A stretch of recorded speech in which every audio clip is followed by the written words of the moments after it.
Story time. एक अपने पिता थे जो कि बहुत ही रिच थे। वो अपने दो बेटों के साथ रहते थे। Joint family, typical Indian traditional family होती है। वो अच्छे से जॉइंट फैमिली में रहते हैं। जब वो गुज़र जाते हैं उनके पिता, तो दोनों बच्चे जो उनके सन्स रहते हैं वो डिसाइड करते कि वो सेपरेट हो जाएंगे।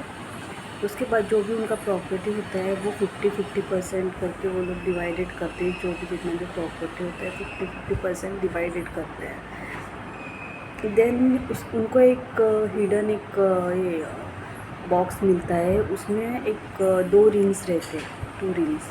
एक रिंग जो रहती है वो सिल्वर रहती है और दूसरी रिंग रहती है वो डायमंड की रहती है। जब वो देखते हैं दोनों बेटे, तो देखते हैं कि डायमंड की रिंग जो होती है बहुत ही वैल्यूएबल रहती है और जो दूसरी रिंग सिल्वर की होती है उसकी कॉस्ट बहुत ही फ्यू कॉस्ट रहती है, ऑर्डिनरी रिंग रहती है। फिर वो सोचते हैं दोनों बच्चे कि पिताजी ने ऐसा क्यों किया, एक वैल्यूएबल रिंग और एक ऑर्डिनरी रिंग दोनों एक साथ में क्यों रखा है।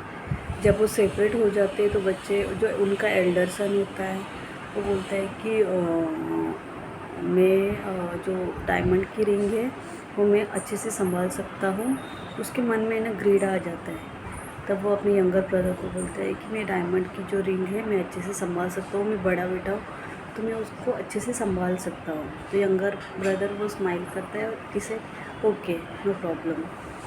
तो वो देखता है, जो यंगर ब्रदर रहता है वो रिंग को देखता है और वो सोचता है रिंग की तरफ देख के, सिल्वर रिंग की तरफ देख के, कि पिताजी ने इतनी ऑर्डिनरी रिंग, इतनी कम कॉस्ट वाली रिंग क्यों रखी, जबकि पिता इतने बड़े अमीर थे, इतने रिच थे, सब कुछ था उनके पास। जब वो रिंग को अच्छे से पास से देखते तो वहाँ पे एक मंत्रा लिखा रहता है, father Mantra, this will also change. तो अपने फिंगर में पहन लेता है वो यंगर ब्रदर। फिर जैसे टाइम जाता है, वो जो एल्डर ब्रदर रहता है जिसने वो वैल्यूएबल डायमंड रिंग लिए रहती है, बाद में उनका बहुत ही प्रॉब्लम्स आने लगते हैं लाइफ में। कि वो देखता है कि जो भी लॉसेस आते हैं वो डिप्रेशन में चला जाता है।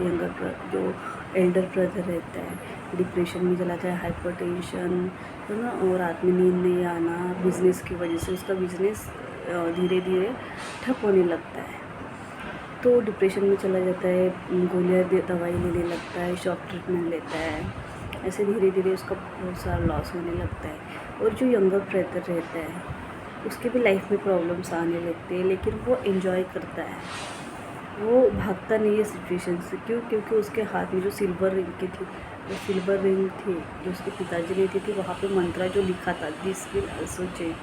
तो हमेशा वो रिंग को देखता था, दिस विल आल्सो चेंज। तो वो मोटिवेट होता था और सोचता था कि this time will also change. तो ऐसे वो सिचुएशंस को हैंडल करते करते जाता था। तो इस स्टोरी का मोरल ऑफ द स्टोरी क्या होगी, आप मुझे कमेंट में बताओगे।